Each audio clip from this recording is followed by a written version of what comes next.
ঘাটটা তো 2012 সালে উদ্বোধন হয়েছিল, সে তো এখন ঠিকঠাক।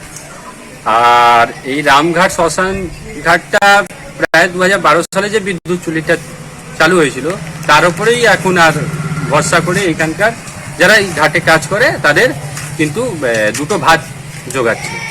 কিন্তু যে চুল্লিটা 2021 সালে তৈরি হয়েছিল তার অবস্থা এমনটাই কি যখন তখন সেই বিল্ডিং পড়তে পারে। বিল্ডিং এর অবস্থা বলছি তো 2021 সালে চালু হয়েছে, আজকে 2026 সাল, প্রায় ধরে নিন 5.5 বছর। 5.5 বছরের মধ্যে একটা বিল্ডিং এর এমন অবস্থা কি ছাদের উপরে পিচ দিয়ে, যেহেতু ছাদে লিক করতো তার উপরে পিচ দিয়ে আটকানো হয়েছে, যেহেতু ছাদ থেকে জল না পড়ুক, বিদ্যুৎ চুল্লিটা চলুক। তাও কিন্তু এখনো প্রায় 1.5 বছর ধরে সেই চুল্লিটাও এখনো বন্ধ আছে। আর ঘাটের একটাই চুল্লির ওপরে এখানকার যারা ঘাটের উপরে যারা কাজ করে তারা একটা চুল্লির ওপরেই আজকের মধ্যে সংসারও চলছে।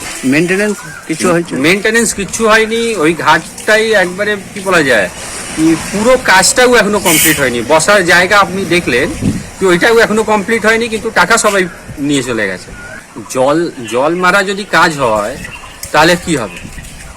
পাবলিকের টাকা তছনছ করেছেন এনারা।